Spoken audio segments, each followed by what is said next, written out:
So welcome back to this session of Economics PYQ of 2023 for UPSC Prelims Civil Services Examination. 2023 UPSC prelims में economics section से about 14 to 15 questions पूछे गए थे। इन्हीं questions का इस सेशन के अंदर हम डिटेल डिस्कशन करेंगे। First question is related to MSME, micro small and medium enterprises. Consider the following statements with reference to India. Two statements given है, कौन सा स्टेटमेंट करेक्ट है फाइंड करना है। According to the Micro, Small and Medium Enterprises Development Act 2006, the medium enterprises are those with investment in plant and machinery between rupees 15 crore and rupees 25 crore. MSMED Act 2006 के according medium enterprises वो enterprises होते हैं जहां पर 15 crore to 25 crore के बीच investment किया जाता है। This statement is wrong because अब ये डेफिनेशन चेंज हो चुका है micro small and medium enterprises का।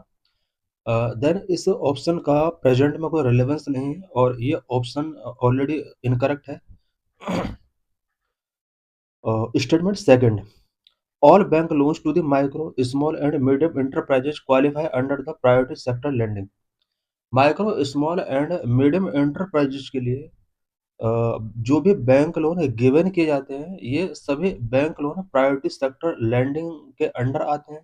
Yes, this statement is correct, so correct answer is B, only two. So let's discuss the detail of this question. Why statement 1 is incorrect? The definition was revised in 2020. For medium enterprises, the investment limits is up to rupees 50 crore and the turnover limit is up to 250 crore। 2020 में ये definition set की गई थी but ये question 2023 का already वो option गलत है बिकॉज कोई भी मीडियम एंटरप्राइजेज वो एंटरप्राइजेज होता है जिसमें इन्वेस्टमेंट 50 करोड़ होगा and over turn over limit जो होगा वो 250 करोड़ होगा। The old 2006 limit are no longer valid. ये जो यहाँ पर लिमिट दिया हुआ है इस क्वेश्चन में फर्स्ट स्टेटमेंट के अंदर ये 2006 का रिकॉर्ड है। 2006 के अकॉर्डिंग जो मीडियम एंटरप्राइजेज की डेफिनेशन थी उसके अकॉर्डिंग यहाँ पर ये लिमिट गिवन की गई है। So statement is not correct. Y statement two is correct? As per RBI guidelines, loans to MSMEs are eligible for classification under priority sector lending। RBI guidelines के according MSMEs के लिए banks के द्वारा जो भी लोन गिवन किए जाते हैं वो सभी लोन प्रायोरिटी सेक्टर लैंडिंग के अंदर क्लासिफाई किए जा सकते हैं। More about micro small and medium enterprise development act 2006। यहाँ पर हम micro small and medium enterprise development act 2006 के बारे में कुछ इंपॉर्टेंट वर्ड्स डिस्कस करेंगे। India cornerstone Indian legislation designed to promote, develop, and enhance the competitiveness of MSMEs by providing a legal framework for classification, facilitating credit, and addressing delayed payment। MSMED Act 2006 ये India का एक important legislation है जिसके through MSMEs को develop किया जा सकता है, इनके अंदर कॉम्पिटिटिवनेस को एनहांस किया जा सकता है, साथ ही इनके क्लासिफिकेशन के लिए अब एक लीगल फ्रेमवर्क इस एक्ट के अंडर प्रोविजन किया गया है। इन सभी इंटरप्राइजेस के लिए क्रेडिट फैसिलिटी प्रोवाइड करने के लिए एक इम्पोर्टेंट लॉ है एंड डिलेड पेमेंट से रिलेटेड इश्यूज को सॉल्व करने के लिए भी इस एक्ट के अंदर कुछ प्रोविजंस किए गए हैं। Mandate of 45 day maximum payment period for buyers. Buyers के लिए इस एक्ट के according maximum 45 day payment period fix किया गया है। Classified enterprises based on investment and turnover. इस एक्ट के अकॉर्डिंग एंटरप्राइजेज को इन्वेस्टमेंट एंड टर्नओवर के बेस पर क्लासिफाई किया गया है such as micro small medium. Key aspect of MSMED Act 2006 classification as of 2020 update। Micro enterprises investment is less than or equal to 1 crore and turnover is less than or equal to 5 crore। कोई भी enterprises जिसमें investment 1 crore rupees या इससे less है and उसका turn over 5 crore rupees या इसके less है, उस एंटरप्राइज को माइक्रो एंटरप्राइज के अंदर क्लासिफाई किया गया है। इट मीन्स यहाँ जो लिमिट है वो 1 करोड़ टू 5 करोड़ रुपीज है। स्मॉल एंटरप्राइजेस का जो लिमिट है वो 10 करोड़ टू 50 करोड़ है, जबकि मीडियम एंटरप्राइज का जो लिमिट सेट किया हुआ है वो 50 करोड़ टू 250 करोड़ सेट की गई है। 2020 में ये डेफिनेशन रिवाइज की गई थी। Delayed payment protection. Buyer must pay within 45 days of acceptance. Failure to do so require paying interest at 3 times the RBI bank rate. In enterprises से जो भी बाय किया जाता है, बायर्स जो होंगे 45 डेज के अंडर पेमेंट करना होगा। अगर पेमेंट नहीं किया जाता है देन आरबीआई बैंक रेट के 3 टाइम उसको इंटरेस्ट पेमेंट करना होगा। उद्यम registration. The Act enable the Udyam registration portal, allowing MSMEs to access government scheme, subsidies and tender preferences. सभी एंटरप्राइजेज को उद्यम रजिस्ट्रेशन पोर्टल पर रजिस्टर करना होगा और government scheme, subsidies and tender preference तक उसको इंश्योर हो सकता है। Promotion measures provide for setting up national board, credit facilitation, technology upgradation and marketing assistance. उद्यम रजिस्ट्रेशन पोर्टल पर अगर एंटरप्राइजेज अपने आप को रजिस्टर करते हैं देन क्रेडिट फैसिलिटी उसको गिवन की जा सकती है। टेक्नोलॉजी अपग्रेडेशन में उन्हें हेल्प गिवन की जा सकती है। मार्केटिंग असिस्टेंस प्रोवाइड कराए जा सकते हैं। Dispute resolution. Establish a micro and small enterprises facilitation council for swift dispute resolution regarding payment. Payment का रिगार्डिंग अगर कोई डिस्प्यूट होता है देन उस डिस्प्यूट को रिजॉल्व करने के लिए micro and small enterprises facilitation council इस एक्ट के अकॉर्डिंग इस्टेब्लिश की गई है। What is high priority lending? As per RBI guidelines, MSME loans are considered high priority lending, requiring a bank to allocate a specific percentage of their credit to these business. For example, 7.5% for micro enterprises. RBI guidelines के according MSME के लिए जो loan given किए जाते हैं वो high priority landing के under आते हैं और सभी बैंक के लिए मैंडेटरी किया गया है कि वो अपने 100% क्रेडिट का कुछ परसेंटेज एमएसएमईज के लिए गिवन करें। For example 7.5% for micro enterprises. This classification ensure easier access to credit, often with a lower interest rate for manufacturing and service unit registered on the Udyam portal.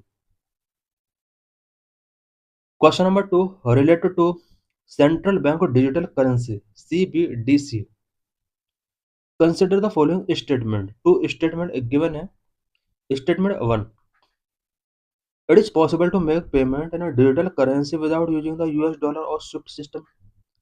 Statement 1 के अंदर कहा गया है कि digital currency का जो payment किया जाता है वो विदाउट यूजिंग यूएस डॉलर और स्विफ्ट सिस्टम के किया जा सकता है। इट मीन्स यूएस डॉलर या स्विफ्ट सिस्टम की कोई नीड नहीं है डिजिटल करेंसी पेमेंट करने के लिए। This statement is correct. Statement second. A digital currency can be distributed with a condition programmed into it such as time frame for spending it. Digital currency का जो distribution किया जाता है, इसका जो यूज किया जाता है, कुछ कंडीशन भी इसके साथ हो सकती हैं सच एज इसके स्पेंडिंग करने का एक टाइम फ्रेम हो सकता है। This statement is also true. So correct answer is C. Both 1 and 2 are correct. So let's discuss the detail of this question. Why statement 1 is correct? CBDC e-rupee work on distributed ledger technology DLT technology के base पर ये work करते हैं। It allow bilateral transaction without needing the international SWIFT messaging system or dependency on USD. CBDC such as India का e रुपये है। ये distributed ledger technology के बेस पर वर्क करते हैं। डिजिटल लेजर टेक्नोलॉजी के बेस पर अगर सीबीडीसी का ट्रांजेक्शन किया जाएगा देन इस तरह के ट्रांजैक्शन के लिए स्विफ्ट मैसेजिंग या फिर यूएसडी सिस्टम की कोई नीड नहीं है। Y statement two is correct? This is known as programmability. A digital currency can be programmed for a specific purpose, for example, subsidies for fertilizer, or set with an expiry date to stimulate spending. Digital currency जो होता है उसको specific purpose के लिए programme किया जा सकता है। फॉर एग्जांपल फर्टिलाइजर के लिए सब्सिडी गिवन करना है, इसके लिए एक अलग टाइप की डिजिटल करेंसी सेटअप की जा सकती है। इसका एक्सपायरी डेट भी हो सकता है। What is central bank digital currency? CBDC. It is a digital form of country's sovereign currency issued and regulated by central bank. For example, RBI digital रुपए। सेंट्रल बैंक डिजिटल करेंसी एक digital type की currency है जो कि central bank for example India में RBI के द्वारा इसको रेगुलेट किया जाता है। आरबीआई का जो डिजिटल रुपी है वो इसी के द्वारा रेगुलेट किया जाता है और डिजिटल करेंसी का एग्जांपल है। Serve as a legal tender, offering the safety of cash with convenience of digital payment. Legal tender के तौर पर इसको यूज किया जा सकता है और कैश के जगह पर इसका मैसिव तरीके से यूज किया जा सकता है। Primarily they enhance financial inclusion, lower transaction cost and improve cost cross border payment. Primarily financial inclusion को एनहांस करने के लिए इसको इंट्रोड्यूस किया गया। ट्रांजैक्शन कॉस्ट को लोअर करने के लिए एंड क्रॉस बॉर्डर पेमेंट को इम्प्रूव करने के लिए इसको इंट्रोड्यूस किया गया है। Types of CBDC. सीबीडीसी के वेरियस टाइप्स हो सकते हैं such as retail, wholesale. Retail CBDC general purpose, designed for everyday transactions by household and business. Household और बिजनेस के कुछ एवरीडे ट्रांजैक्शन होते हैं और इन ट्रांजैक्शन को हम रिटेल सीबीडीसी के थ्रू कर सकते हैं। Number wholesale, used by financial institutions for interbank settlement. Wholesale CBDC जो होते हैं इन्हें इंटरबैंक सेटलमेंट के लिए फाइनेंशियल इंस्टीट्यूशंस के द्वारा यूज किया जाता है। Key aspect of CBDC. CBDC से रिलेटेड यहाँ पर कुछ इंपॉर्टेंट और पॉइंट्स हम डिस्कस करेंगे। Definition and characteristic. Unlike decentralized cryptocurrencies, CBDCs आर centralized, government backed and pegged a 1:1 to the nation's physical currency. Centralize crypto currency से डिफरेंट सीबीडीसी जो होते हैं सेंट्रलाइज होते हैं, जबकि क्रिप्टो करेंसीज जो होती हैं वो डिसेंट्रलाइज होती हैं। एंड सीबीडीसीज को गवर्नमेंट सपोर्ट मिलता है एंड 1:1 के हिसाब से नेशन की फिजिकल करेंसी के साथ इनकी वैल्यू होती है। Operational models often distributed through an intermediate model where the central bank manage the infrastructure while private bank handle customer services. CBDCs को जो ऑपरेट किया जाता है कंट्री में, सेंट्रल बैंक इंफ्रास्ट्रक्चर मैनेज करता है जबकि private bank customer service handle करते हैं। Technology, while inspired by blockchain, they may not require distributed ledger technology, though many pilots use it for secure, faster transaction. Digital currencies blockchain के द्वारा inspired है, but blockchain में distributed ledger technology का use किया जाता है and यहाँ भी डिस्ट्रीब्यूटेड लेजर टेक्नोलॉजी का यूज किया जा सकता है। Benefits, increased payment system efficiency, reduced cash handling cost, improved monetary policy implementation, and potential for offline programmable payment. Risk, centralized data storage pose risk of cyber attack and surveillance, requiring a strong privacy-focused design choice. Global adoption. Over 60 central banks are exploring or piloting CBDCs. Present में world के about 60 countries हैं जहां पर CBDCs का आज use किया जा रहा है। फॉर एग्जांपल बहामास में सैंड डॉलर, चाइना में ECNY, इंडिया में डिजिटल रुपए। ये यहाँ पर सारे डिजिटल करेंसी हैं which is being tested for retail, wholesale and recently food subsidy transfers. Question number 3 is related to monetary policy sterilization. Which one of the following activities of the reserve bank of India is considered to be part of sterilization? यहाँ पर कुछ activities given है, कौन सा activity sterilisation का part हो सकता है? Correct answer is A, conducting open market operations. तो let's discuss the detail of this question. यहाँ पर स्टेरिलाइजेशन क्या होता है ये भी हम डिस्कस करेंगे। What is sterilisation?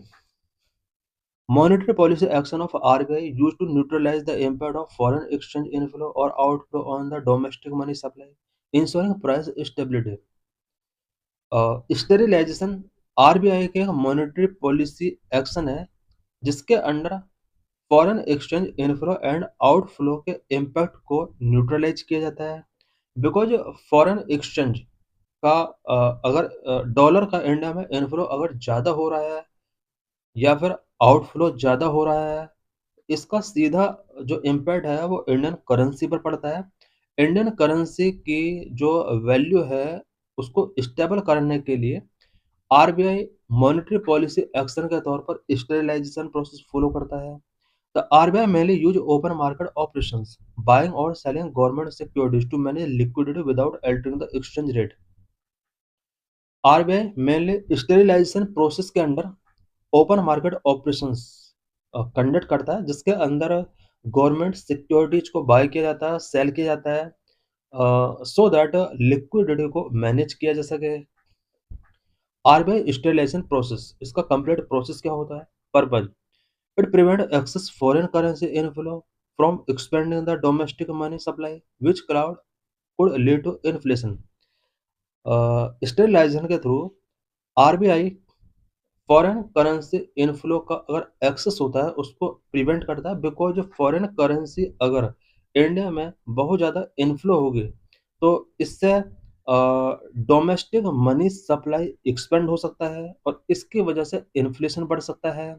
Mechanism, inflow and outflow दोनों के केस में यहाँ स्टेरिलाइजेशन प्रोसेस की नीड हो सकती है। दोनों केस में इंडियन करेंसी के ऊपर इम्पैक्ट पड़ता है। Inflow, when foreign capital enter, the RBI buy foreign currency and release domestic currency. Foreign capital जब इंडिया में एंटर करती है, स्पेशली फॉरेन कैपिटल इंडिया में तब एंटर करती है जब अदर कंट्रीज में वहाँ के जो सेंट्रल बैंक है, बैंक रेट अगर डाउन होता है देन कैपिटल अदर कंट्री से इंडिया की तरफ मूव कर सकता है। फॉरेन कैपिटल अगर इंडिया में एंटर करेगी, आरबीआई फॉरेन करेंसी यहाँ पर बाय करेगा। जब फॉरेन करेंसी बाय करेगा तो इंडिया में डोमेस्टिक करेंसी रिलीज की जाएगी। To sterilisation the RBI sell government securities via OMOs absorbing the excess rupee liquidity. Foreign capital अगर इंडिया में एंटर करती है देन फॉरेन करेंसी एंटर करेगी और फॉरेन करेंसी के बदले, बिकॉज जो भी इन्वेस्टर है अदर कंट्री का उसको डॉलर के बदले रुपी चाहिए और उस रुपये को इंडिया में वो इन्वेस्ट करेगा। इंडियन मार्केट में जो लिक्विडिटी है वो इंक्रीज होगी, इससे इन्फ्लेशन बढ़ेगा। इस लिक्विडिटी को कंट्रोल करने के लिए, स्टेबलाइज करने के लिए आरबीआई कुछ गवर्नमेंट सिक्योरिटी सेल करता है। गवर्नमेंट सिक्योरिटी सेल करके वो करेंसी को एब्जॉर्ब करता है। इट मीन्स एक्सेस रुपये लिक्विडिटी को एब्जॉर्ब करता है। आउटफ्लो के केस में क्या होगा? वैन कैपिटल एग्जिट, कैपिटल अगर यहाँ से एग्जिट होती है तो RBI sell foreign currency and buy रुपए। इस केस में क्या होता है कि जब कैपिटल यहाँ से एग्जिट होगी तो हमारे कंट्री से डॉलर आउट जाएगा, अदर कंट्रीज में जाएगा। अदर कंट्री में जाने की वजह से इंडिया का जो करेंसी की वैल्यू है वो डाउन होगी, बिकॉज डॉलर की डिमांड वहाँ पर बढ़ जाएगी। RBI sell foreign currency and buy rupees, RBI foreign currency को सेल करेगा एंड रुपी को बाय करेगा। To sterilize the RBI purchase government securities to inject liquidity. Liquidity में इंजेक्ट करने के लिए आरबीआई गवर्नमेंट सिक्योरिटीज को परचेज कर लेता है और इस करेंसी को मार्केट में फ्लो करने के लिए आउट करता है। Tools, open market operations, primary tool for selling buying government securities. Government securities को सेल करने के लिए, बाय करने के लिए ओएमओ, ओपन मार्केट ऑपरेशन एक प्राइमरी टूल है। Market sterilization scheme, specifically created securities to manage large lasting capital inflow. Specially capital inflow को मैनेज करने के लिए market stabilize market stabilization scheme जो होती हैं ये लार्ज लास्टिंग कैपिटल इनफ्लो को सिक्योर करने के लिए क्रिएट किया गया है। Cash reserve ratio CRR adjust the amount of cash bank must hold.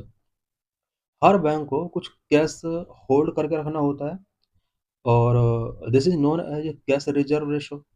Effectiveness. Studies show the RBI sterilization is very active, often with a high sterilization coefficient indicating a strong effort to balance the money supply. Next question is related to capital markets. Consider the following statement. Two statement given है, कौन सा statement correct है find करना है। Infrastructure investment trust are recognized as borrowers under the Securitization and Reconstruction of Financial Assets and Enforcement of Security Interest Act 2002 SAR-FASI Act. This statement is correct because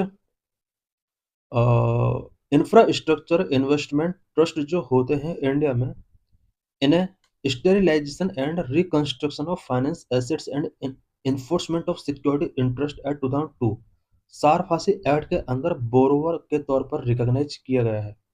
this statement is correct.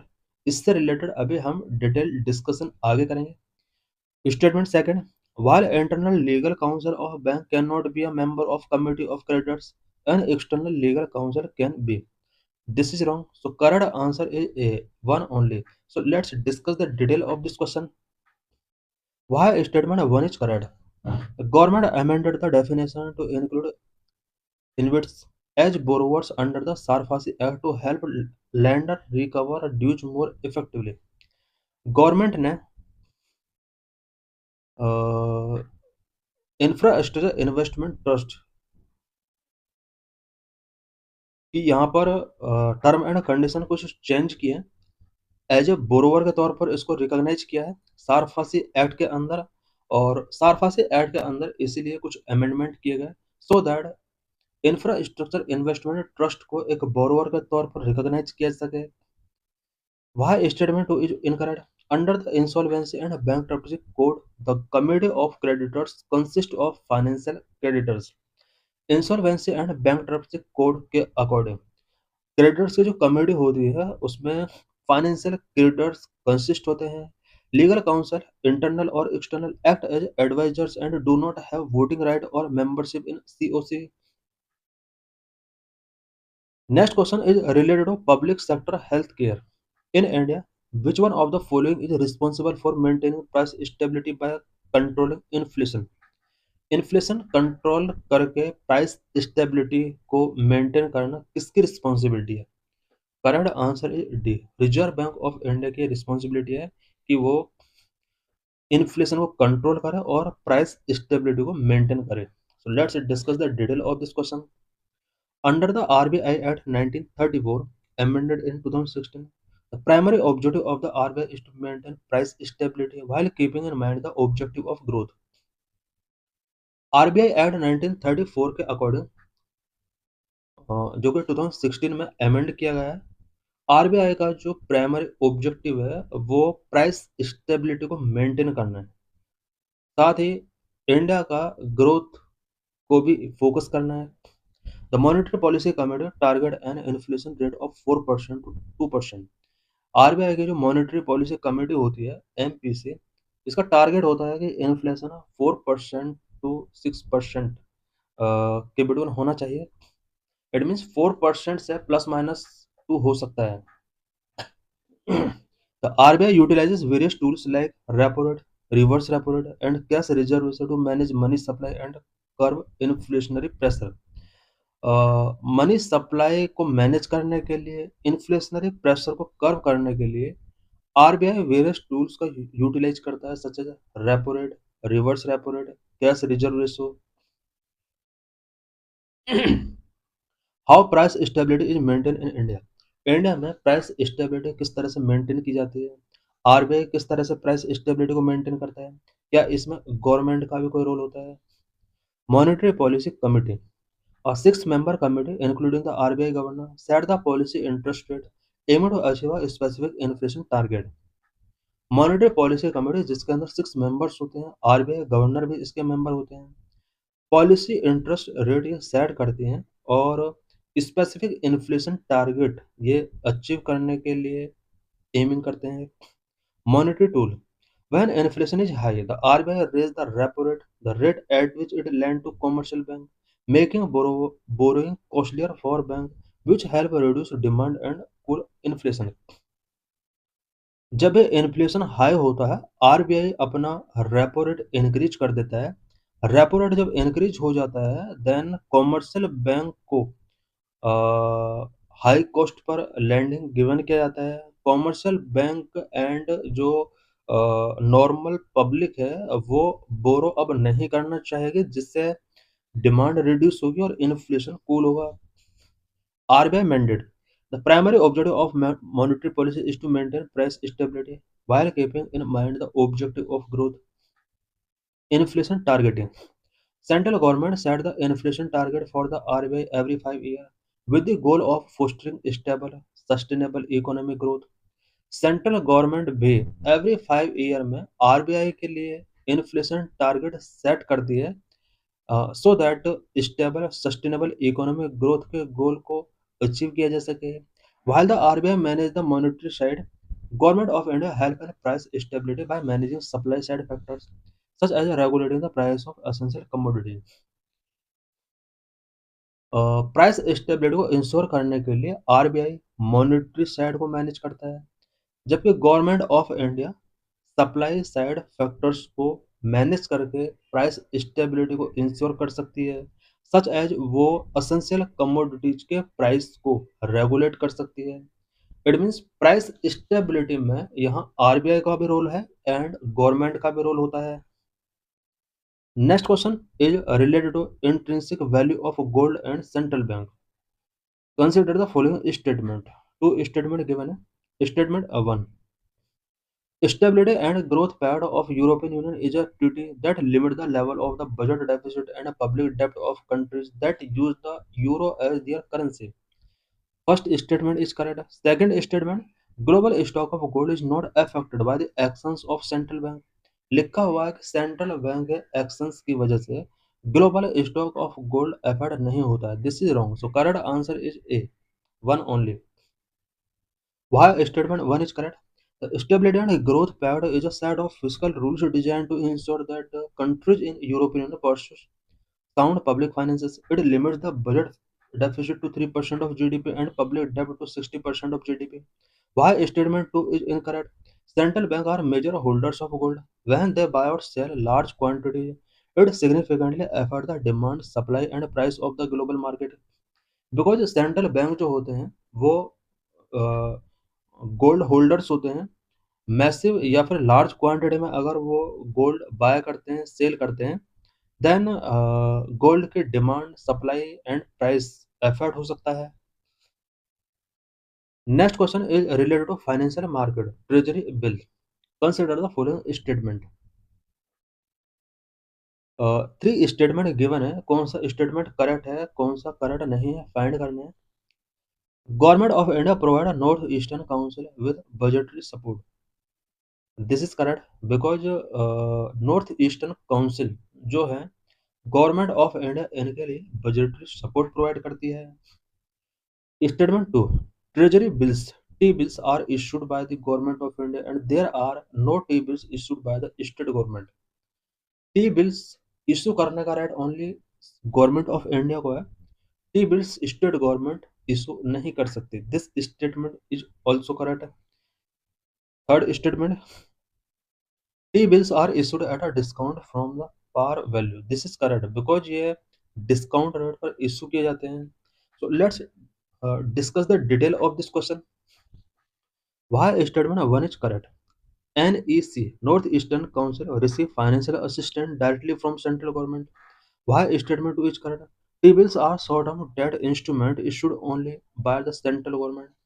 Central government के द्वारा ये short term के लिए issue किए जाते हैं, maximum 1 year हो सकता है, 91 डेज से 1 ईयर टाइम पीरियड के लिए इन्हें इशू किया जाता है। State government issue state development loan, not T bills. State government को टी बिल इशू करने का राइट राइट नहीं है।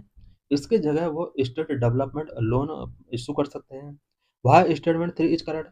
T bills are zero coupon securities. ये जीरो कूपन सिक्योरिटीज क्यों है? बिकॉज इस पर इंटरेस्ट जीरो मिलता है, ओनली डिस्काउंट दिया जाता है। They pay no interest but are issued at a discount and redeemed at face value.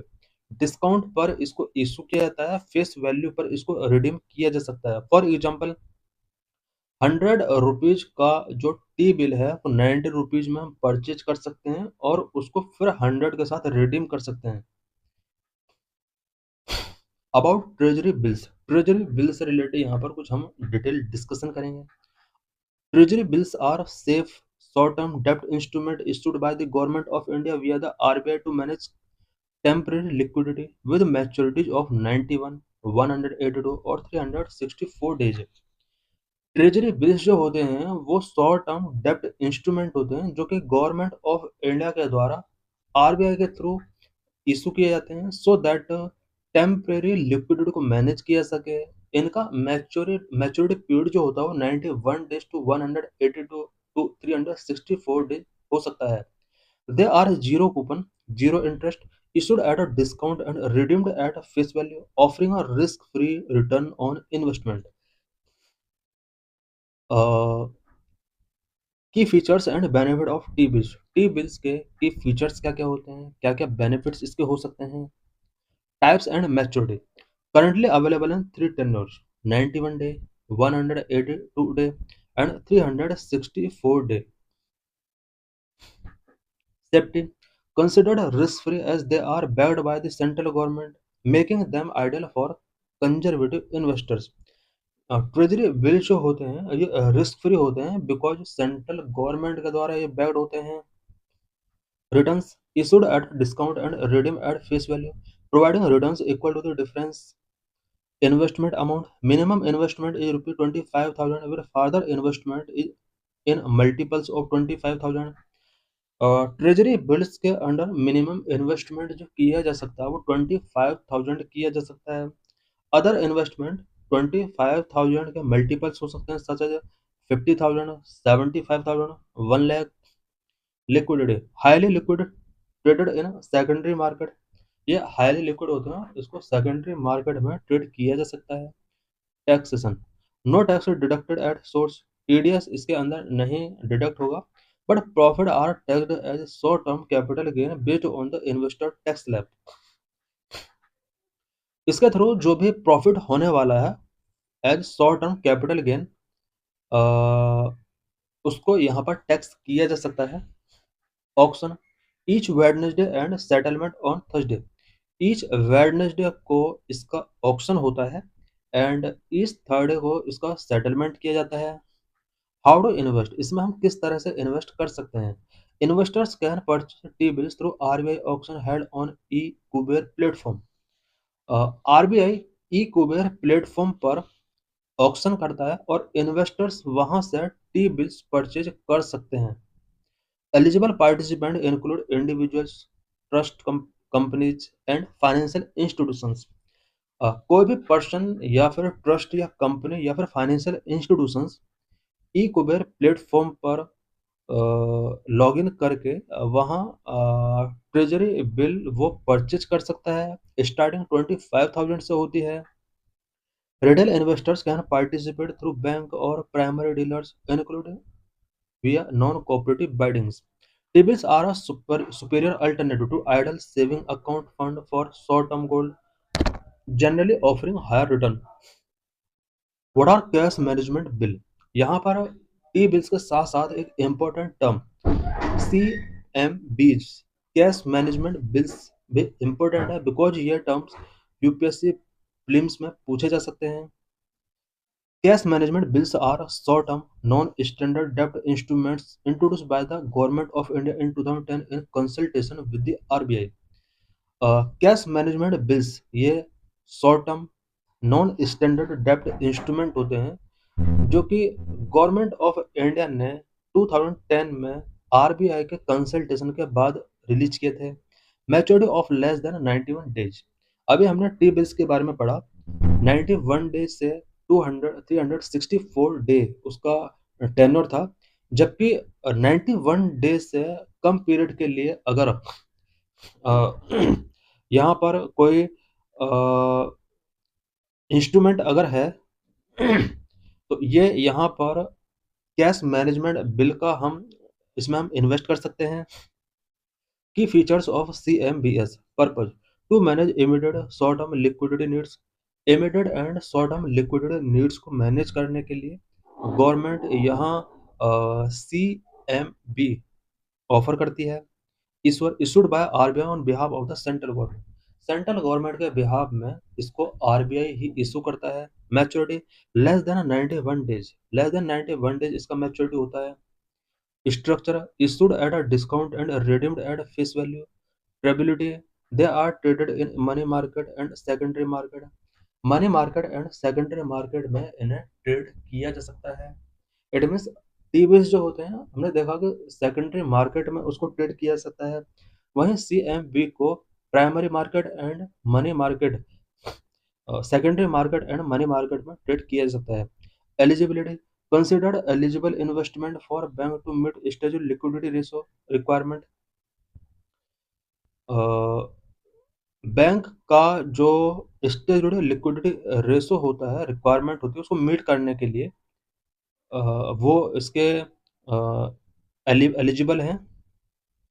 The announcement and auction are manage through the RBI core banking solution ई-कुबेर।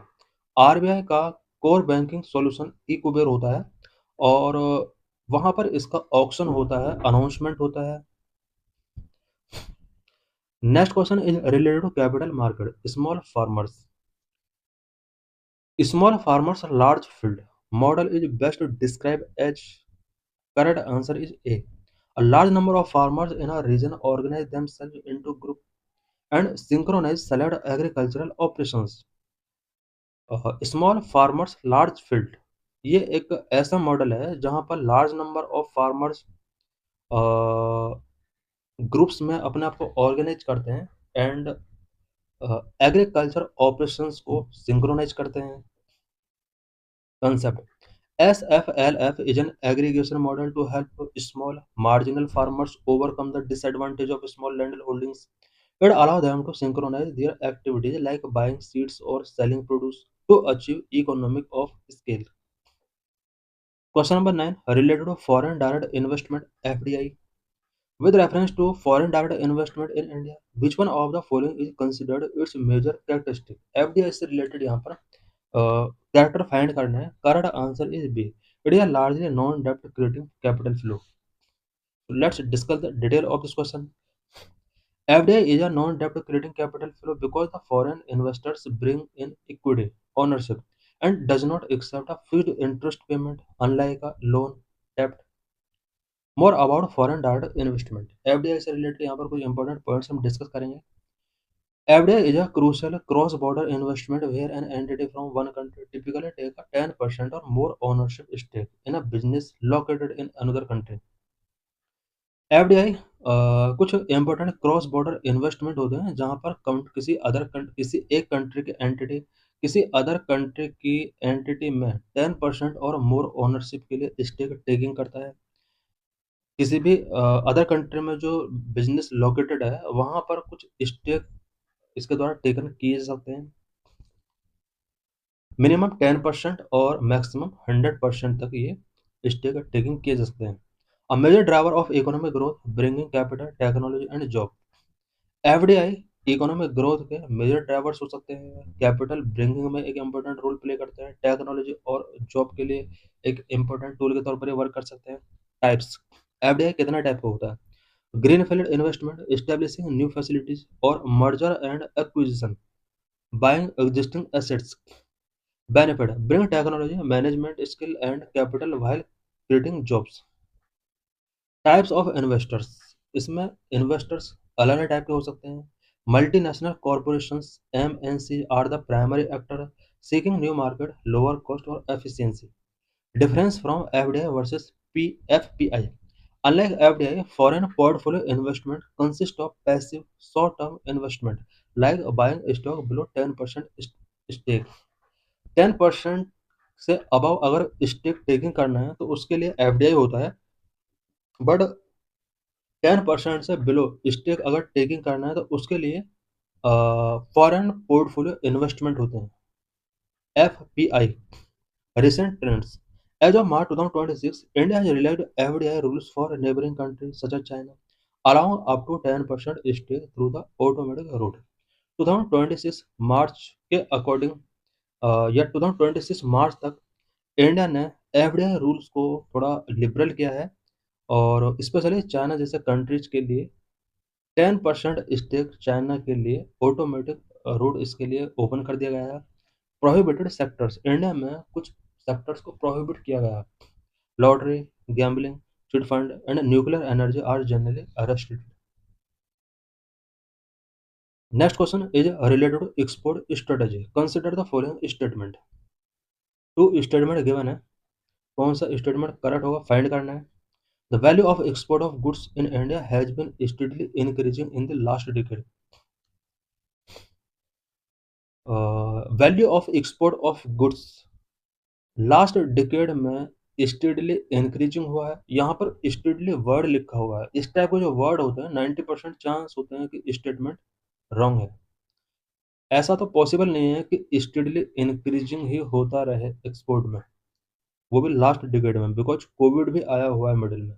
तो यहाँ पर बहुत ज़्यादा फ्लिक्चुएशंस हमने इम्पोर्ट एंड एक्सपोर्ट में देखा। So statement one is not correct. Statement second है, services export from India has seen a more consistent growth than goods export. Service export goods export का कंपेयर में ज़्यादा हुआ है। Yes, this is true.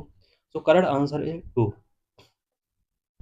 Why statement 1 is incorrect? The value of export in India has been a fluctuations, especially during the 2014-15 period and COVID-19 pandemic. It has not been steadily, meaning every single year increasing. Why statement 2 is correct? India's service sector, such as IT, consulting, etc., has shown a much more stable and consistent growth trajectory compared to volatile merchandise goods sector. Next question is related to carbon markets. Consider the following statement. Statement 1. Carbon markets are likely to be one of the most widespread tools in the fight against climate change. Climate change से fight करने के लिए carbon markets widespread tool है. Yes, this statement is correct. Second statement, carbon market transfer resources from the private sector to state. This statement is wrong. So correct answer is A, one only. Why statement 1 is correct? Carbon trading, cap and trade, is becoming a global standard to incentivize industry to reduce emission. Emissions को reduce करने के लिए carbon trading, cap and trade आज एक global standard बन चुका है। Why statement 2 is incorrect? Carbon market primarily involve trading between private entities. Companies that emit less sell credit to those that emit more. It is not a direct transfer to the state, though the state may regulate it.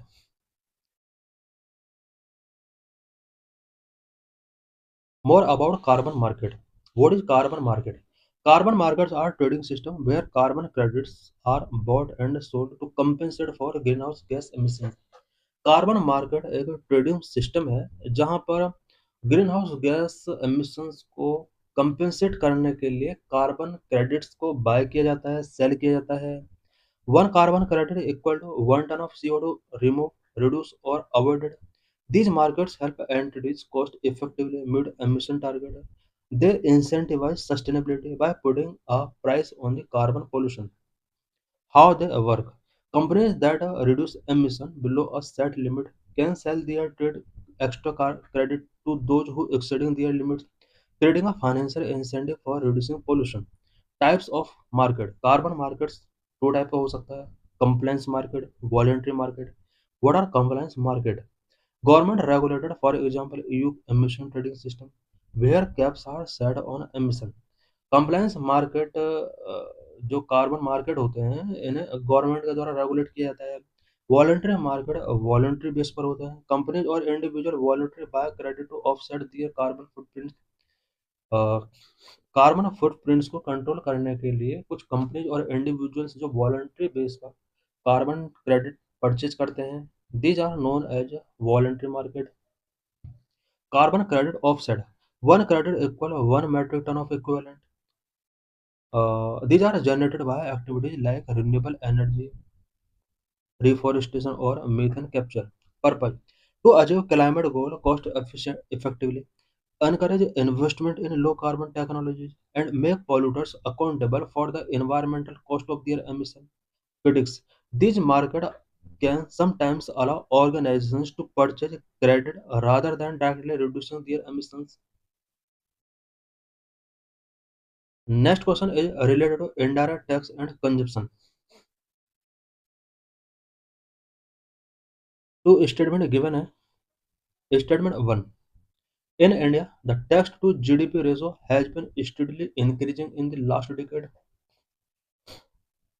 यहाँ पर लिखा हुआ है कि last decade में tax to GDP ratio steadily increase हुआ है।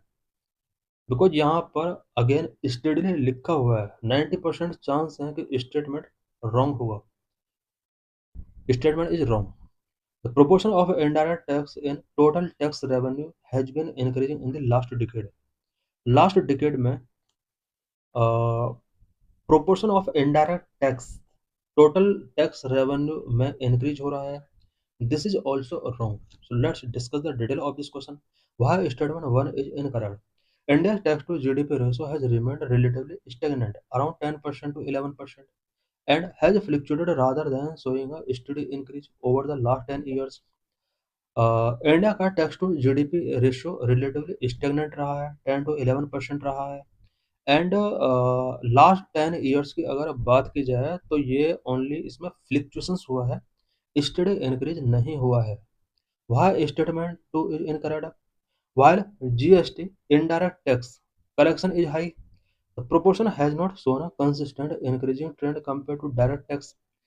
GST जो कि एक इनडायरेक्ट टैक्स है, जीएसटी कलेक्शन हाई हुआ है, बट अभी भी डायरेक्ट टैक्स के कंपेयर में इसका जो प्रोपोर्शन है वो अभी उतना हाई नहीं हुआ है। They often fluctuate based on economic policy and collection efficiency.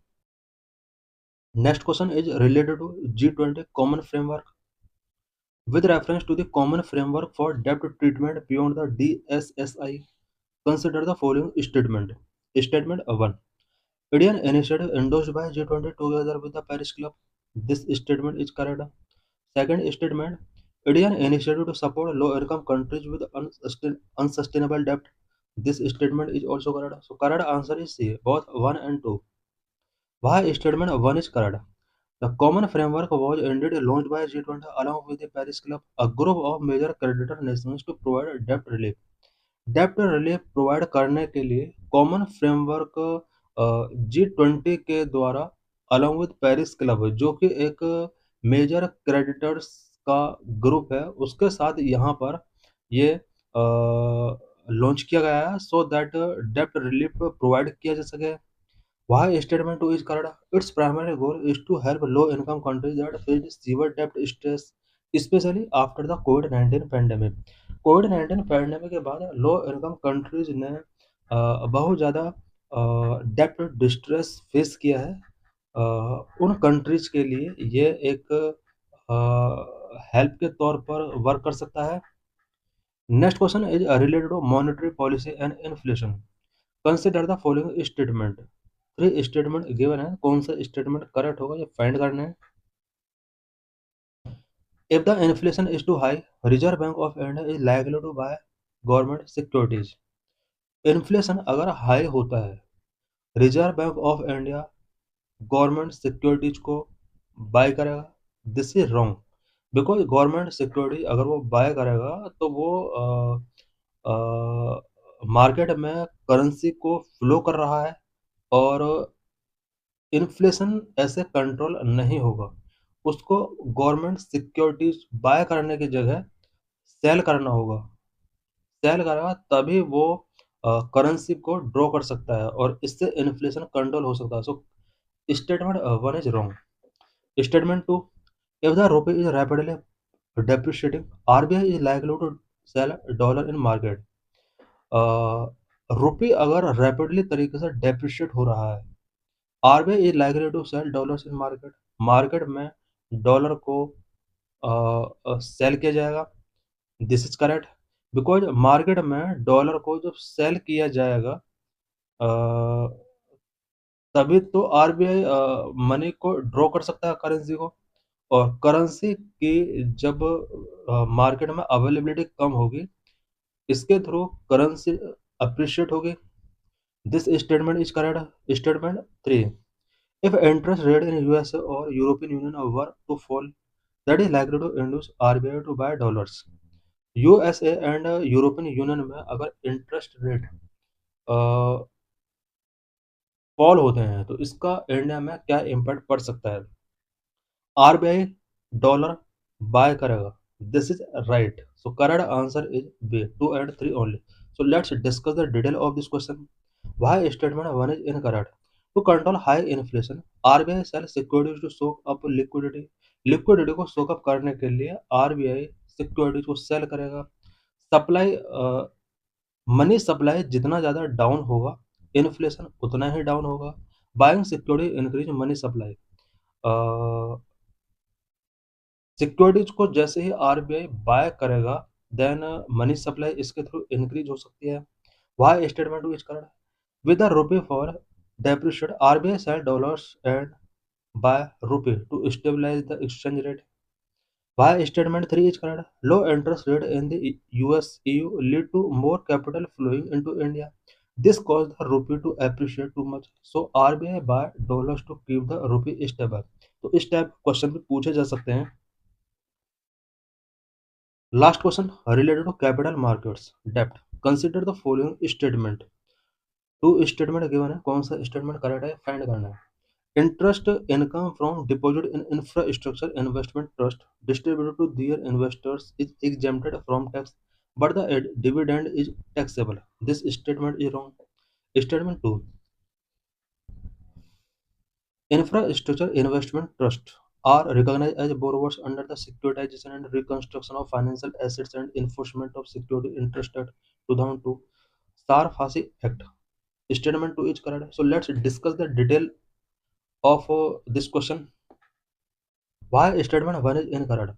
According to income tax rule, interest income from infrastructure investment trust is generally taxable in hands of unit holders.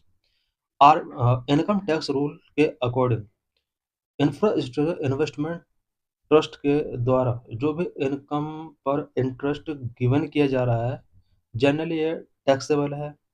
The taxability of a dividend depend on tax regime of SPV, special purpose vehicle. Why statement 2 is correct?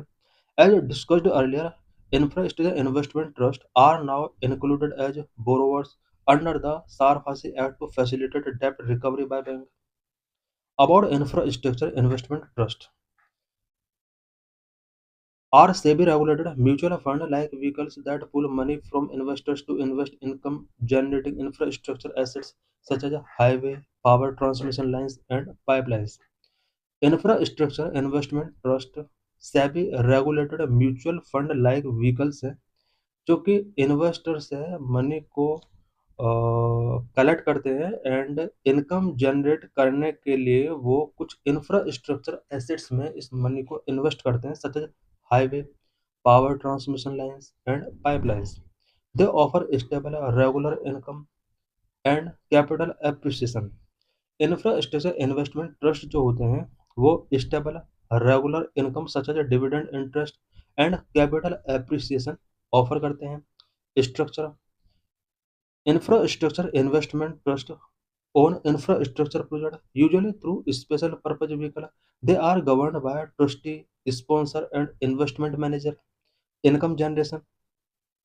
Infrastructure investment trust must distribute a significant portion of their net cash flow to unit holders, typically through dividend and interest. Assets type predominantly power transmission line and road project इसके अंदर होते हैं। Power transmission offer a very stable long-term cash flow similar to utility income. Roads dependent on traffic volume and toll collections, making them more sensitive to economic cycles. Liquidity and trading. Publicly listed infrastructure investment trusts are traded on stock exchanges. They generally feature a larger trading lot size compared to REITs.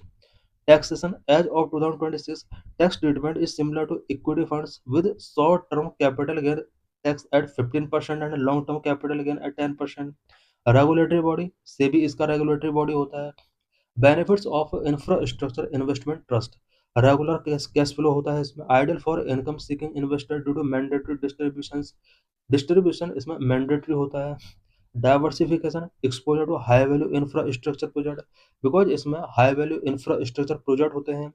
Professional management. Experienced management of assets and risk. Transparency. stringent reporting requirement. Risk of infrastructure investment trust. Economic sensitive, especially for a road project. Interest rate risk. Changes in interest rate can affect valuation. Interest rate इसमें change हो सकते हैं, valuation change हो सकता है.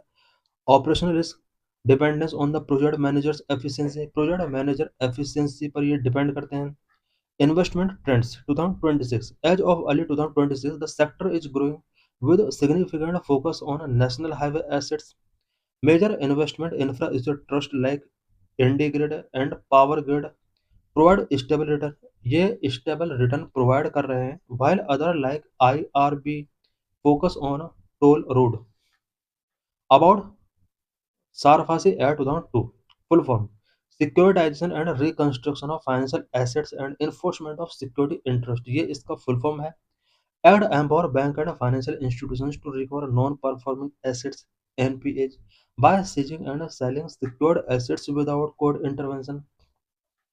सारफा से act banks and financial institutions को empower करता है नॉन परफॉर्मिंग एसेट्स को रिकवर करने के लिए. स्पेशली किसी पर्सन ने अगर लोन पेमेंट नहीं किया है देन कोर्ट की विदाउट इंटरवेंशन बैंक और फाइनेंशियल इंस्टीट्यूशंस चाहें तो उसकी प्रॉपर्टी को सेल कर सकते हैं, सीज कर सकते हैं. इट स्ट्रीमलाइन डेब्ट recovery enabling faster resolution of debt bad loans through foreclosure and auctioning of collateralized commercial or residential properties excluding agricultural land. Agriculture land इसके अंदर ऐड नहीं किया गया है. Applicability. Apply only to secure loans where the bank has a security interest such as mortgage, pledge, hypothecation. Trigger mechanism. When a borrower defaults and the account is classified as an NPA, the lender can initiate action. The process. Section 13. Process क्या होता है? 60-day notice. Lender issue a 60-day notice to the borrower to reply the outstanding dues. Outstanding dues के बारे में reply given करने के लिए यहाँ पर 60 डे नोटिस गिवन किया जाता है बोरोवर के लिए. Assets possession. If the borrower failed to reply, the lender can take possession of the secured assets, take over management, or appoint a manager. Sale auction. Lender bank can sell the assets to recover the outstanding loan amount. Outstanding loan amount को recover करने के लिए यहाँ पर assets को lender cell कर सकता है. Borrower right. Borrower can appeal to the डेब्ट recovery tribunal within 45 days of possession के 45 डेज के अंदर बोरोवर चाहे तो डेब्ट रिकवरी ट्राइब्यूनल में अपील कर सकता है. Exception. The act does not apply to unsecured loan, agricultural land और case where the amount due is less than 20% of the principal and interest. Objective. The primary goal are to reduce NPH, enhance financial stability and accelerate the recovery process. So thanks for watching this video.